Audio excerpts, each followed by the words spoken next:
Hello everyone, this is ऋतु और स्वागत है आप सभी का सीटेट प्रीवियस ईयर क्वेश्चंस की सीरीज में। इस सीरीज में हम डिस्कस कर रहे हैं सोशल साइंस पैडागोजी के प्रीवियस ईयर क्वेश्चंस को, जो कि दिसंबर 2021 में पूछे गए थे। तो इन क्वेश्चंस को हम डिस्कस करें विद एक्सप्लेनेशन, तो कंप्लीट डिटेल में यहाँ पर आपको एक्सप्लेनेशन दी जाएगी। आज जो हम क्वेश्चन पेपर सॉल्व करने वाले हैं वो है 31 दिसंबर 2021 का। इसका कंटेंट वाला पार्ट हम ऑलरेडी डिस्कस कर चुके हैं 40 मार्क्स का। अगर आपने वो वीडियोस नहीं देखे हैं तो उनको भी आप देख सकते हैं। You can also follow me social media, Facebook page, Insta ID, Telegram channel, link आपको डिस्क्रिप्शन में मिल जाएगा। क्वेश्चन है, विशेष स्तर पर इतिहास के किस भाग का अध्ययन किया जाना है, यह इस पर निर्भर करता है। तो किसी भी स्तर पर, जैसे कि हम सेकेंडरी लेवल पर पढ़ाना चाह रहे हैं या फिर प्राइमरी लेवल पर पढ़ाना चाह रहे हैं, तो हम किस तरह से इतिहास के किस भाग का हम इतिहास के किस भाग का हम अध्ययन करने वाले हैं, ये किस चीज़ पर निर्भर करेगा। इसका अगर सही ऑप्शन देखें तो हो जाएगा ऑप्शन नंबर 3, इतिहास के लक्ष्यों और उद्देश्यों पर। मतलब इतिहास जो पढ़ाने का हमारा एम है, हमारा लक्ष्य है, वो क्या है, उसके ऑब्जेक्टिव्स क्या हैं, उसके हमारे उद्देश्य क्या हैं, हम बच्चों के अंदर कौन सी स्किल डेवलप करना चाहते हैं। मान लो हम हिस्ट्री में आर्किटेक्चर के बारे में बता रहे हैं बच्चों को, मतलब कि पहले जो इमारतें बनती थी वो किस तरह से बनती थी, जैसे कि मुगलों के टाइम पीरियड पर जो इमारतें बनी वो किस तरह से बनी, और आज का जो आर्किटेक्चर है वो किस तरह का है, किस तरह से इमारतें बनती हैं, किन किन चीज़ों को ध्यान में रखते हैं, और पहले की कुछ चीज़ें हमने अडोप्ट की हैं या नहीं, या फिर सब कुछ हमने नया अपना क्रिएट किया है। तो अगर हम आर्किटेक्चर के बारे में पढ़ाना चाहते हैं तो हम उसी के बारे में अध्ययन करेंगे। तो बात वही है कि इतिहास के किस भाग का अध्ययन किया जाना है, ये इस बात पर डिपेंड करेगा कि हमारा लक्ष्य क्या है समझाने का, मतलब हम उनको किस तरह की स्किल्स से डेवलप करना चाहते हैं बच्चों के अंदर। तो हमारा एम्स एंड ऑब्जेक्टिव्स क्या है, ये उस चीज़ पर डिपेंड करेगा। नेक्स्ट क्वेश्चन है, एनसीएफ 2005 के अनुसार माध्यमिक स्तर पर सामाजिक विज्ञान पढ़ाने का प्राथमिक उद्देश्य है। According to NCF 2005, the primary objective of teaching social sciences at secondary stage is to. तो उद्देश्य क्या है हमारा, प्राथमिक माध्यमिक स्तर पर सामाजिक विज्ञान अगर हम पढ़ाना चाहते हैं तो ये हो जाएगा option number 4, only B and D. देखो, सामाजिक विज्ञान आप क्यों पढ़ रहे हैं, सामाजिक विज्ञान जो सोशल साइंस आप पढ़ते हैं सब्जेक्ट, वो क्यों पढ़ते हैं, जिससे कि आप अपनी सोसाइटी के बारे में जानें, आप अपने जो आसपास की जो सराउंडिंग्स हैं उनके बारे में जानें, नागरिक होने के अपने कर्तव्य को जानें आप। तो बहुत सारी चीज़ें हैं, जैसे कि पॉलिटी हम इसमें पढ़ते हैं, ज्योग्राफी पढ़ते हैं, ज्योग्राफी में हम हमारा जो भौगोलिक एरिया है उसके बारे में हम जान पाते हैं कि किस तरह की यहाँ पर जलवायु पाई जाती है, किस तरह के वन पाए जाते हैं, बहुत सारी चीज़ें हैं। और जैसे कि हिस्ट्री है कि हमारे जो पूर्वज थे वो किस तरह से रहते थे और किस तरह से मानव पहले रहता था, तो हिस्ट्री में क्या कौन कौन सी घटनाएं होती हैं। तो यहाँ पर अगर बी और डी की बात करें तो यहाँ पर आप पाएंगे कि राष्ट्र के सामने आने वाली जो सामाजिक और आर्थिक चुनौतियों के बारे में समझ विकसित करना, जैसे कि इकोनॉमिक जो चैलेंजेस होते हैं कि किस तरह से जो वित्तीय जो समस्याएं आती हैं वो किस तरह से आती है, और दूसरा फिर जो सोशल जो चैलेंजेस होते हैं, जो समाज में चैलेंजेस होते हैं कि जैसे कि मार्जिनलाइज कम्युनिटी हो गई, उनके बारे में हम जानते हैं। तो बहुत सारी चीज़ें हैं जिनके बारे में हम जानते हैं, तो बी यहाँ पर सही है और डी भी सही है। प्राकृतिक और सामाजिक पर्यावरण की संस्थाओं पर जोर देते हुए पर्यावरण की समग्र समझ विकसित करना। तो आप जानते हैं जो ज्योग्राफी आप पढ़ते हैं उसमें पूरा मतलब ज़्यादातर पर्यावरण के बारे में ही आप पढ़ते हैं। तो आपकी जो सराउंडिंग्स है, आपका आसपास का जो पर्यावरण है उसके बारे में भी आप जानते हैं इसके बारे में, और सिर्फ नेचुरल जो एनवायरनमेंट है उसके बारे में नहीं बल्कि सोशल एनवायरनमेंट के बारे में भी। सोशल वो होता है जिसमें लोग होते हैं और लोगों से मिलकर जो एनवायरनमेंट बनता है उसको हम क्या कहते हैं, सोशल एनवायरनमेंट कहते हैं। तो इन दोनों की समझ हम विकसित करते हैं एक तरह से इसके थ्रू, सोशल साइंस के थ्रू। तो बी और डी यहाँ पर सही होगा। नेक्स्ट क्वेश्चन है, छात्रों को मानचित्रण कौशल में आरंभ करते समय आप निम्न द्वारा शुरू करेंगे। तो किस तरह से आप शुरू करेंगे, आप मैपिंग स्किल्स डेवलप करना चाहते हैं बच्चों के अंदर, तो ये करेक्ट ऑप्शन इसमें हो जाएगा 4, छात्रों को दिशा, पैमाने और प्रतीक के साथ जोड़ना। देखो, जो हमने कंपोनेंट्स पढ़े थे मैप के, जो हमने क्लास 6 ज्योग्राफी पढ़ी थी, क्लास 6 में 4th चैप्टर आपको मिल जाएगा मानचित्र। अगर आपने नहीं पढ़ा है तो मेरी वीडियो भी पड़ी हुई है, उसमें आप जा करके देख सकते हैं, उसमें मैंने काफ़ी अच्छे से समझाया है। तो यहाँ पर देखो, जो मानचित्र है इसमें 3 चीज़ ही मेन होती हैं, डायरेक्शन, स्केल को हम डिस्टेंस भी कह सकते हैं क्योंकि जो डिस्टेंस है वही हम स्केल पर मापते हैं, और इसके अलावा सिंबल। तो 3 चीज़ें हैं जो कि मेन कंपोनेंट्स होते हैं मैपिंग के। और अगर हम इसके मैपिंग की स्किल्स डेवलप करना चाहते हैं तो हम इन चीज़ों से छात्रों को जोड़ेंगे, जिससे कि इनका कंसेप्ट उनका क्लियर हो और स्किल्स डेवलप हो सके मैपिंग की, और मैपिंग वो ईजिली कर पाए। नेक्स्ट क्वेश्चन है, पानी की अवधारणा को पढ़ाते समय एक शिक्षिका एक ऐसी लड़की की कहानी सुनाती है जो अपने घर में पानी बचाने के लिए विभिन्न तरीकों का उपयोग करती है। यहाँ शिक्षक किस रणनीति का उपयोग कर रहा है? इसका सही आंसर होगा 1, कथा दृष्टिकोण, नैरेटिव अप्रोच। देखो, जब हम कोई कहानी सुनाते हैं, किसी स्टोरी के थ्रू कोई चीज़ को समझाते हैं, वो एक तरह से क्या होती है, नैरेटिव अप्रोच होती है। तो कथा से भी आप समझ सकते हैं, कथा मतलब कहानी ही होता है, एक तरह से कहानी का ही सिनोनिम है ये। तो फर्स्ट ऑप्शन यहाँ पर सही हो जाएगा। तो एक तरह से क्योंकि वो कहानी सुना रही है तो यहाँ पर नैरेटिव अप्रोच हो जाएगा। नेक्स्ट क्वेश्चन, निम्नलिखित में से कौन सा विवरण रवैया और मूल्य बताता है कि छात्रों ने विविधता की अवधारणा को समझ लिया है? तो विविधता की धारणा को समझने से रिलेटेड जो हमारा ऑप्शन होगा वो हो जाएगा ऑप्शन नंबर 4, विभिन्न धर्मों, समुदायों, व्यवसायों और भाषाओं के लोगों के लिए प्रशंसा और सम्मान की मनोवृत्ति प्रदर्शित करना। देखो, अगर स्टूडेंट्स सभी धर्मों को समान मानने लगे हैं, उनके रेस्पेक्ट करने लगे हैं, सभी कम्युनिटीज़ को इक्वल मानने लगे हैं, या फिर कोई भी व्यवसाय कोई करता है, जैसे कि व्यवसाय आपने देखा ही होगा, बहुत से लोग उसमें काम में लगे हैं, कोई सफाई के काम में लगा है, कोई सर्विस के काम में लगा है, कोई मैनेजिंग के काम में लगा है, और कोई मतलब अच्छे अच्छे पोस्ट पर भी होते हैं, ऊंची पोस्ट पे, हायर पोस्ट पे होते हैं, और अलग अलग भाषाएं बोली जाती हैं। इन सब के लिए जब हम एक तरह से सम्मान दर्शाते हैं और सभी को हम रिस्पेक्ट करते हैं, सभी को अप्रिशिएट करते हैं, तो उस लेवल पर हम समझ सकते हैं कि वो जो स्टूडेंट इन सब चीज़ को समझ लेता है, उसमें हमने क्या कर दिया है, विविधता का जो कंसेप्ट है उस बच्चे ने अडॉप्ट कर लिया है, समझ लिया है। या फिर तो यहाँ पर फोर्थ ऑप्शन सही होगा। सामाजिक विज्ञान के शिक्षण में वृत्त चित्रों का प्रयोग उपयोगी है। वृत्त चित्र इंग्लिश में कहते हैं डॉक्यूमेंट्रीज, और डॉक्यूमेंट्रीज एक तरह से होती है जो कि एक तरह से हमें रियल दिखाती है, रियल चीज़ें दिखाती हैं। जैसे मान लो आप किसी गांव में जा कर के किसी की कोई प्रॉब्लम है तो उसको शूट कर लें, मतलब उसकी वीडियो अगर बना लेते हैं, जैसे आजकल आपने देखा होगा मोबाइल पर लोग एज इट इज़ वीडियो डाल देते हैं किसी की प्रॉब्लम से रिलेटेड, किसी चीज़ से रिलेटेड, तो उससे एक तरह से ये होती है, इसमें रियलिटी दिखाई जाती है डॉक्यूमेंट्री में। तो डॉक्यूमेंट्री में अगर हम डॉक्यूमेंट्री का यूज़ करते हैं तो ये किस तरह से उपयोगी होगी सोशल साइंस की टीचिंग में, इसका आंसर करना है। तो यहाँ पर करेक्ट ऑप्शन हो जाएगा 1, यह किसी घटना का प्रत्यक्ष विवरण देता है। It gives first hand account of an event. मान लो आप कहीं पर कोई एक्सीडेंट होता है, कुछ भी होता है, तो वहाँ पर अगर आप अपनी आंखों से वो घटना को देख रहे हैं और एक तरह से वो उसका क्या कर दिया जाए, फिल्मांकन कर दिया जाए, मतलब फिल्म बनाई जाए उसकी या फिर वीडियो बनाई जाए, तो एक तरह से वो डॉक्यूमेंट्री कहलाती है, जो उसका रियल जो एक्सपीरियंस होता है।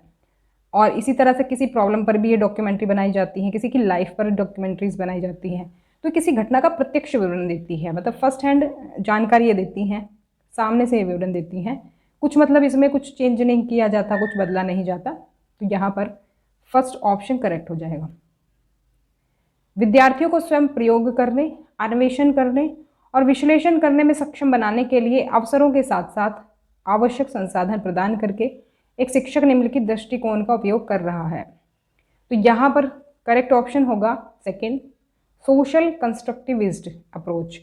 तो ये जो है कंस्ट्रक्टिविस्ट अप्रोच एक तरह से कहलाती है जब हम बच्चों को प्रयोग करने के अवसर दें, अन्वेषण यानी खोज के अवसर दें, या फिर एनालिसिस करने के अवसर दें। तो यहाँ पर क्या होगा, सोशल कंस्ट्रक्टिविस्ट जो अप्रोच है वो अप्लाई होती है।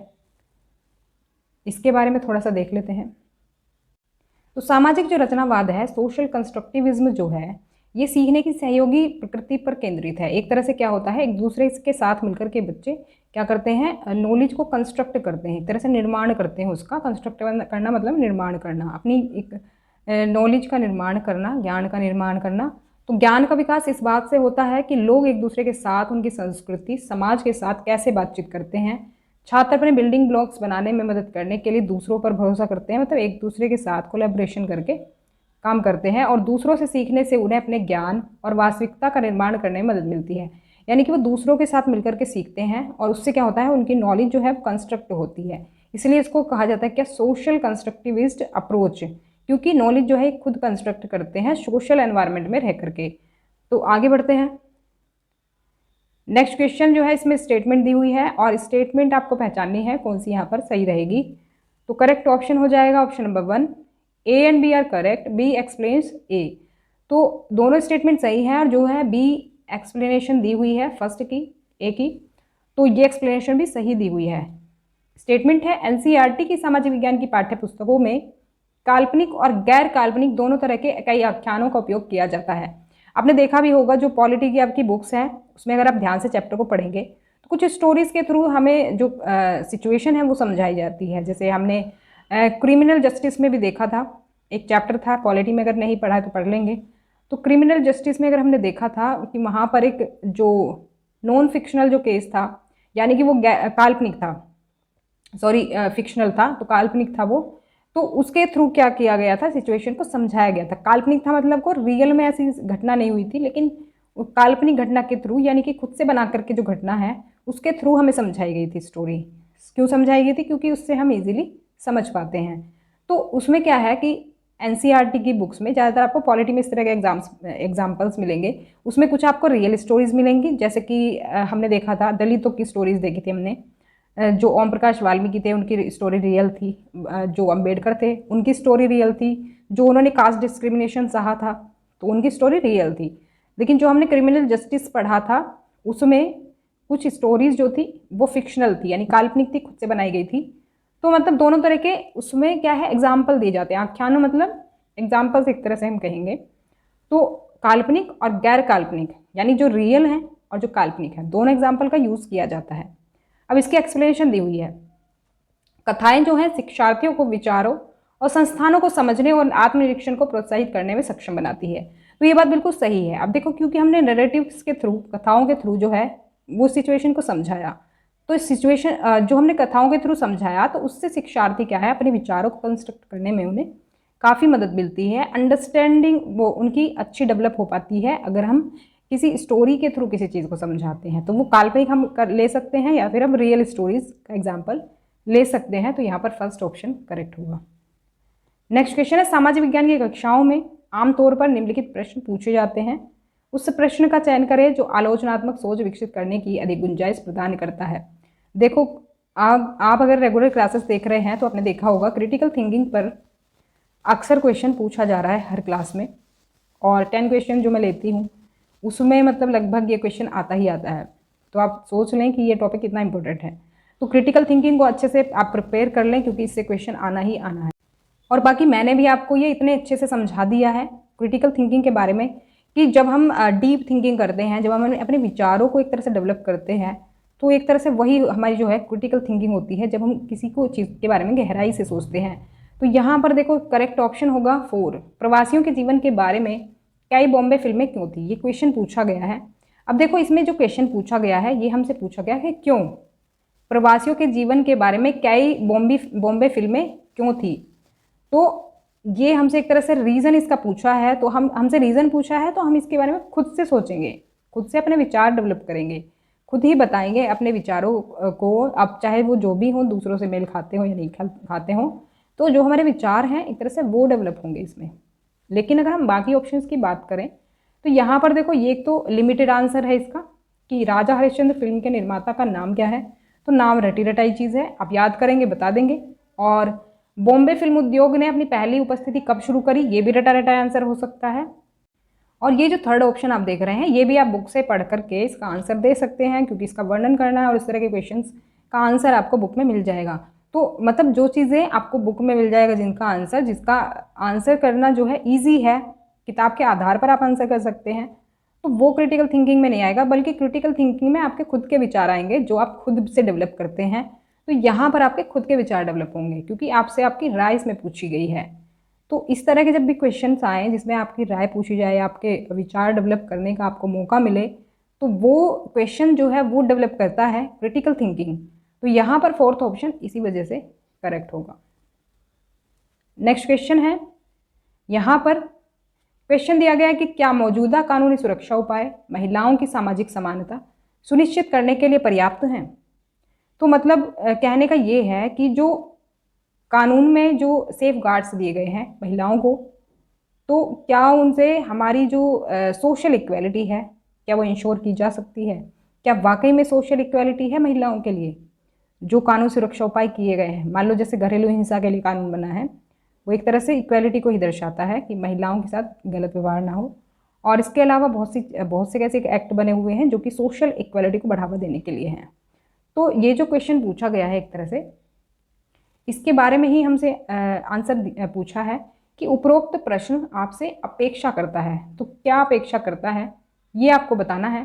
तो यहाँ पर हो जाएगा ऑप्शन नंबर 4 सही, कि समानता प्राप्त करने में कानूनी सुरक्षा उपायों की पहुंच और सीमाओं की जांच करें।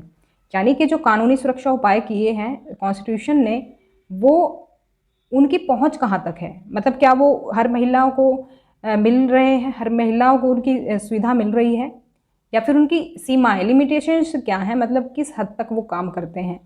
ऐसा तो नहीं है ना कि वो पूरी सुरक्षा इंश्योर करेंगे, या फिर वो मतलब जो घर में जो टॉर्चर हो रहा होगा या फिर जो मेंटली टॉर्चर मिलेगा महिलाओं को उससे भी सुरक्षा करेंगे। मतलब उनकी पहुंच कहाँ तक है, उनकी जो रीच है या फिर लिमिटेशंस है वो कितनी है।